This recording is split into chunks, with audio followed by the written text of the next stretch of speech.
harus tumbuh keyakinan dunia ini tidak bersahabat dengan siapapun. Dunia ini negeri bala. Dan Allah tatkala menentukan bala, Allah sudah takar sesuai dengan kemampuan kita. Nggak ada ceritanya nggak mampu saya Ustaz. Makanya ketika orang bunuh diri, Allah murka sama orang itu. Karena dia berburuk sangka kepada Allah. Karena dia merasa Allah memberikan cobaan yang dia tidak mampu untuk menghadapinya. Di luar batas kemampuan dia. Dia udah suudzon sama Allah Azza wa Jalla. Dia lupa dengan nikmat-nikmat yang Allah berikan. Kemudian dia mengakhiri hidupnya selesai. Sudah nggak selesai loh. Ada perhitungan sama Allah Azza wa Jalla. Bismillahirrahmanirrahim.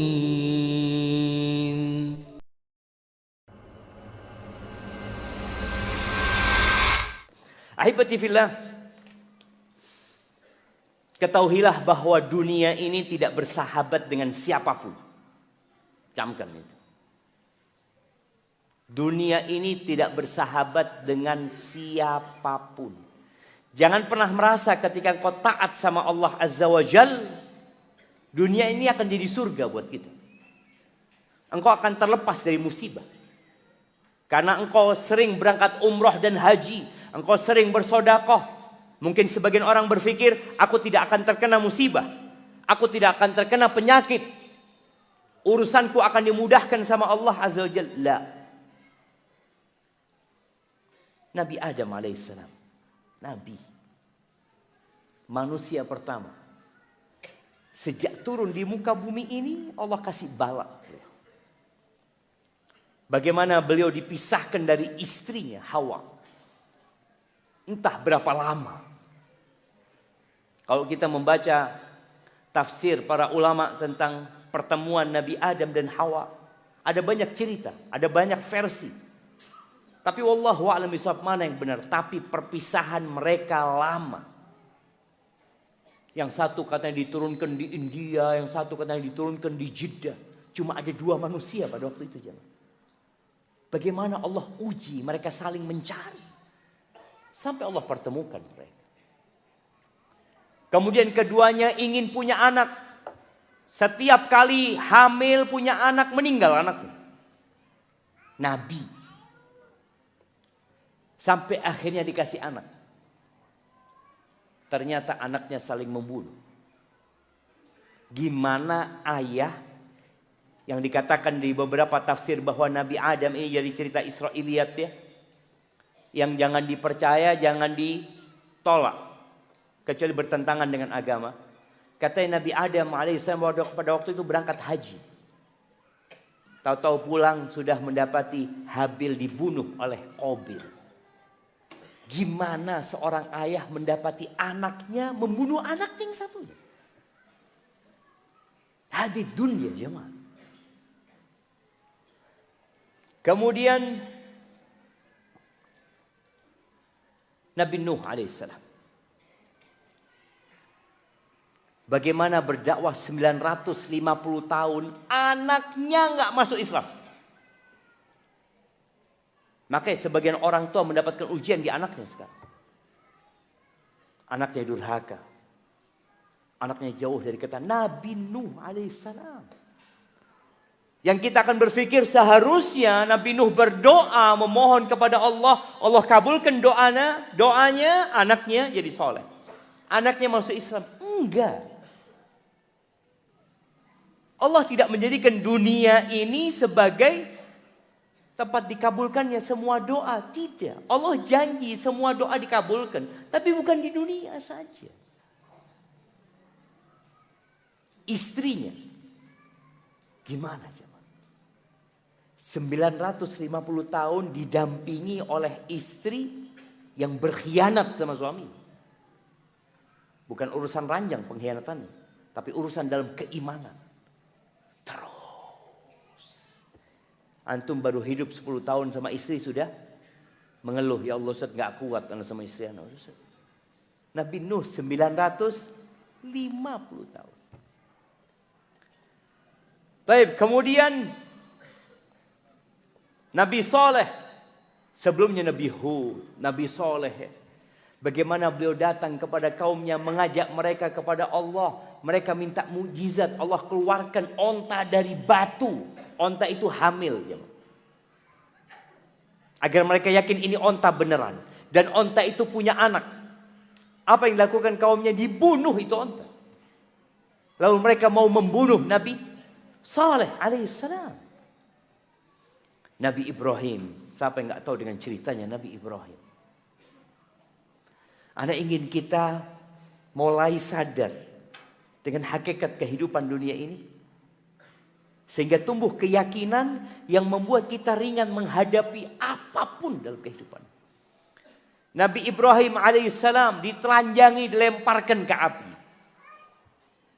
Nabi yang berdakwah mengajak kepada Allah. Kemudian beliau harus hijrah meninggalkan kaumnya. Kalau Nabi Nuh diuji sama anaknya, Nabi Ibrahim diuji sama bapaknya. Ayahnya sendiri. Mungkin sebagian kita mengalami itu. Dapat ayah yang zalim. Dapat ayah yang kafir. Dapat ayah yang fasik. Dapat ayah yang tidak bertanggung jawab. Nah itu ujian. Engkau harus yakin ini memang ujianmu. Nabi Ibrahim ingin punya anak. Nabi berdoa sampai umur 86 tahun. Baru dikasih anak. Antum baru umur 50 tahun sudah putus asa. Kayaknya saya nggak dikasih anak sama Allah. Ana sudah ke dokter. Ternyata ana mandul. Ternyata istri ana mandul. Baik. Dokter mengatakan itu. Dan secara medis mungkin nggak bisa punya anak. Tapi idza aradallahu amran. Kalau Allah ingin memutuskan sesuatu, Allah tinggal mengatakan kun, jadi. Iya, Nabi Ibrahim alaihissalam ingin punya anak sampai umur 86 tahun, baru Allah kasih. Dan Allah bisa kasih anak jamaah tanpa ada suami. Nabi Isa alaihissalam. Artinya nggak ada yang mustahil buat Allah. Lalu kenapa kita nggak yakin sama Allah Azza wa Jalla? Kenapa sebagian kita masih ragu dengan kekuasaan dan kebesaran Allah Jalla Jalaluh? Itu Nabi Ibrahim alaihissalam. Nabi Ismail dikasih ujian. Bapaknya mau menyembelih dia. Dan ujian itu lebih besar buat Nabi Ismail apa lebih besar buat Nabi Ibrahim? Ayah jamaah. Harus nyembelih anaknya, nak aku nunggu engkau nak 86 tahun. Ditunggu nih anak. Sampai lahir bagaimana orang tua berpikir akan ada penerusnya. Yang melanjutkan dakwah juangan ini. Tahu-tahu datang perintah sembelih anak. Mau ngomong apa Nabi Ibrahim? Ngomong sama anaknya. Inni ara fil manami anni adbahuk. Aku bermimpi menyembelihmu nak. Fandur madza tara. Coba engkau pikirkan. Gimana pendapatmu? Tanpa banyak berpikir Ismail. Ya abati fa'al ma tu'mar. Satajiduni insyaallah minas sabirin. Masya Allah. Dapat anak yang berbakti. Tapi tetap harus disembelih anaknya. Berangkat Nabi Ibrahim ambil pisau. Beliau asah itu itu pisau. Kemudian beliau benar-benar letakkan di lehernya anaknya. Kita kan sekarang dengar ceritanya tahu-tahu diganti sama domba. Kasih domba yang besar ya. Nabi Ibrahim meletakkan itu pisau benar-benar diletakkan di leher anaknya siapa? Nggak ada beliau, ya Allah apa engkau mau kasih ganti sama domba. Ini cerita kita sekarang. Buat Nabi Ibrahim nggak ada cerita domba itu. Yang ada dalam benak Nabi Ibrahim, aku melaksanakan perintah Tuhanku dan semoga Allah ridho sama aku. Ismail mengatakan lakukan ya Abah, semoga Allah ridho sama kita. Allah kasih ganti karena keyakinan mereka melaksanakan perintah Allah Azza wa Jalla. Nabi Ya'qub alaihissalam. Nabi Ya'qub punya istri 2. Dan kalau antum tahu bagaimana perjuangan Nabi Yakub menghadapi kecemburuan kedua istrinya yang nanti akan berdampak kepada anak-anak. Siapa yang tahu kenapa Nabi Yakub itu perhatian lebih sama Nabi Yusuf? Nah, karena adabnya. Bukan. Nah, karena Nabi Yusuf pernah mimpi. Dia sebelum mimpi, sebelum bicara adab itu, saudara-saudaranya sudah melihat perhatian Nabi Yakub ini lebih sama Yusuf alaihissalam. Yang menyebabkan mereka merasa iri gitu. Nah,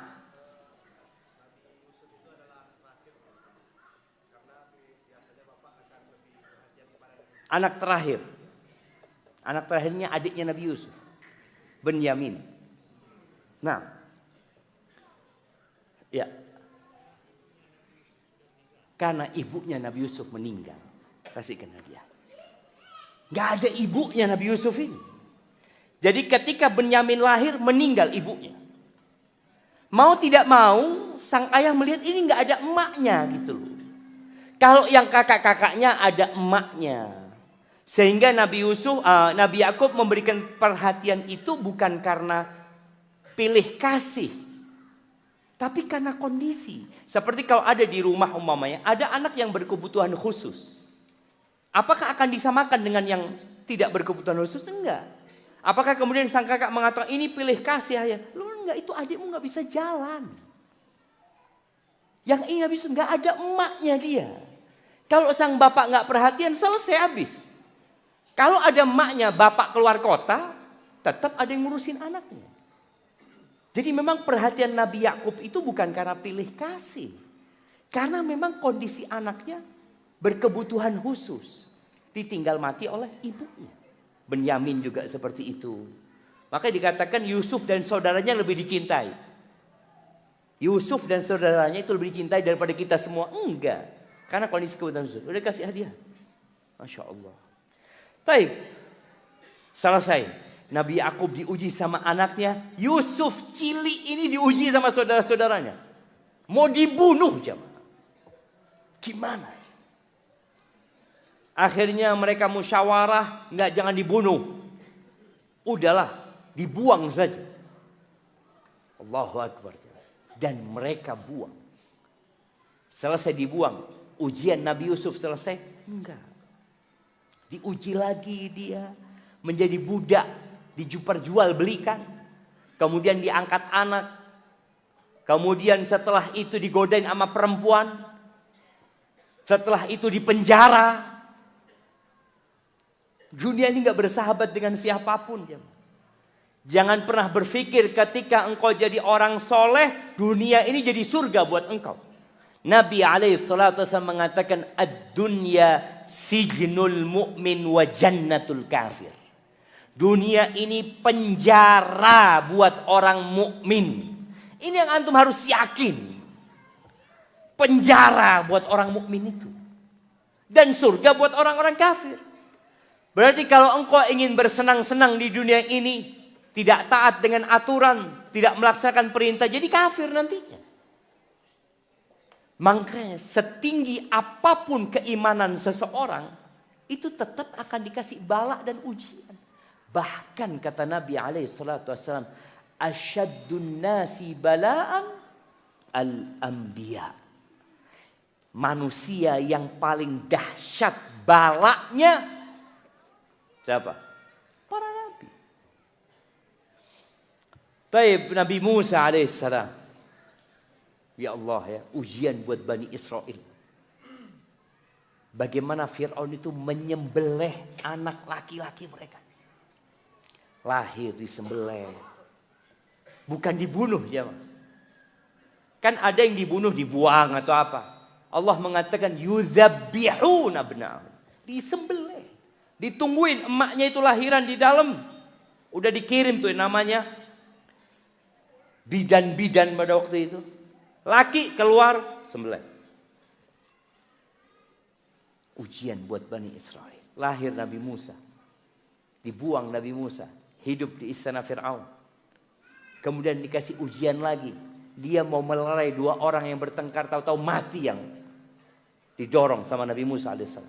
Nabi Musa harus mengembala kambing meninggalkan Mesir. Nggak tahu dia mau kemana coba. Nggak tahu. Minta petunjuk sama Allah, berangkat ke Madian. Di sana singkat cerita beliau menikah dengan mahar. Apa maharnya? Nah, apa maharnya? Yang kecil. Iya, bekerja ngapain? Bercocok tanam. Ngembala kambing, kasih adanya. Berapa tahun ngembala kambing? Berapa tahun? Ada yang 7? Enggak, 10 tahun. Nah, berapa tahun? 10 tahun. Pikirnya karena orang jauh maharnya dikit ya, Mah. Di Bukit Tinggi ini berapa maharnya biasanya? Pasarannya berapa?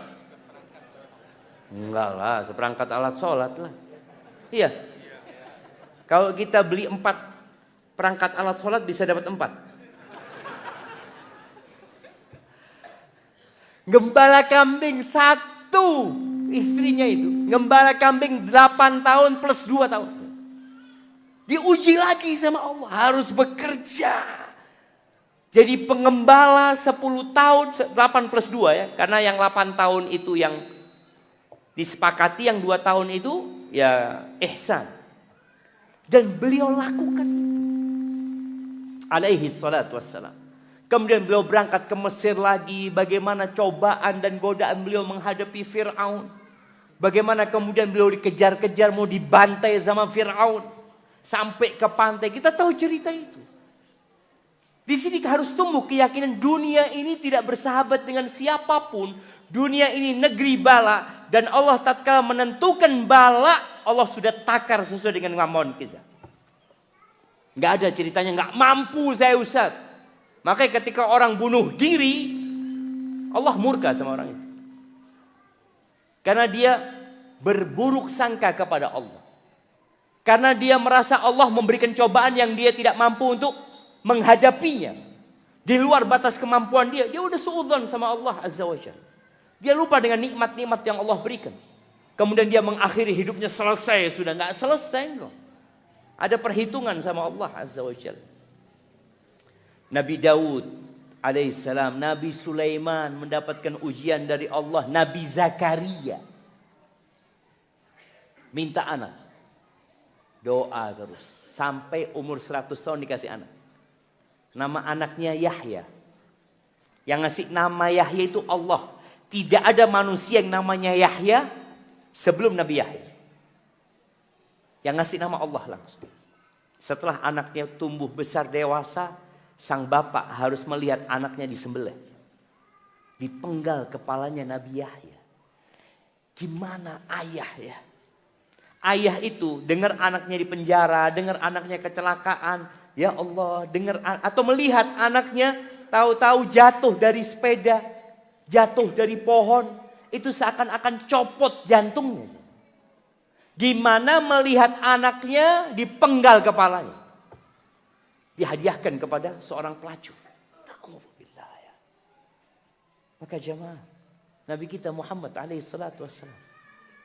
Tidak ada manusia yang lebih dicintai Allah daripada Nabi kita Muhammad alaihi salatu wassalam. Dan bagaimana Allah berikan ujian kepada beliau. Lahir langsung diuji. Lahir jemaah. Langsung Allah kasih ujian. Nggak ada bapaknya. Kemudian umur 6 tahun ditinggal emaknya. Sallallahu alaihi wasallam. 8 tahun tinggal kakeknya. Kemudian hidup bersama pamannya. Ngembala kambing. Kerja ikut orang. Berangkat ke Syam. Melakukan perjalanan jauh. Cuma merantau beliau alaihi salatu wassalam. Beliau lakukan itu. Setelah jadi nabi. Selesai. Enggak. Allah berikan ujian bertubi-tubi. Bagaimana beliau berdakwah berangkat ke Taif. Dilemparin batu alaihi salatu wassalam. Beliau ingin menyelamatkan penduduk Taif dari neraka. Tapi yang beliau dapatkan adalah hemparan batu dari mereka. Berdarah-darah kaki Nabi alaihi salatu wassalam. Kemudian beliau hijrah meninggalkan kota Mekah menuju ke Madinah. Selesai ujian, nggak ada ceritanya selesai ujian. Di perang Uhud alaihi salatu wassalam, bagaimana beliau terjatuh dalam lubang, dipukul kepalanya dengan pedang. Bagaimana gelang-gelang besi itu masuk ke pipinya, giginya patah alaihi salatu wassalam. Padahal beliau adalah orang yang paling dicintai Allah Azza wa Jalla. Umar bin Khattab radhiyallahu taala anhu pernah mendapati Nabi alaihi salatu wasallam bangun tidur di atas tikar. Yang kemudian tikar itu membekas di lambung Rasul SAW, garis-garis ya. Kita tuh sekarang tidur di atas kasur yang empuk. Kasurnya itu sampai membekas kita. Jadi kalau kita tidur itu ada bekasnya kita di kasur. Ini Nabi SAW bekasnya tikar itu membekas di perut Nabi SAW. Umar menangis. Umar mengatakan, ya Rasulullah, Kisra wa Kaisar. Itu Raja Persia, Kaisar Romawi. Mereka tidur di atas sutra. Mereka bergelimang harta dan kenikmatan. Engkau seperti ini ya Rasulullah. Apa kata Nabi SAW? Afi syakin anta ya Umar. Engkau ragu Umar. Ini bicara keyakinan. Engkau ragu ya Umar dengan kebenaran agama ini. Ala tardu an takuna lana al-akhirah wa lahum ad-dunya. Apa engkau enggak ridho buat kita akhirat kekal, abadi, selama-lamanya. Dan buat mereka dunia yang cuma sebentar ini. Di hadis lain beliau alaihi salatu wasallam mengatakan, mali walid dunya. Apa kepentinganku sama dunia ini Umar? Apa? Apa kepentingan kita dengan dunia? Aku itu hanya seperti musafir atau pengendara. Karakibin istadhalla tahta syajaratin. Yang istirahat di bawah pohon bernaung ya dari panasnya mentari.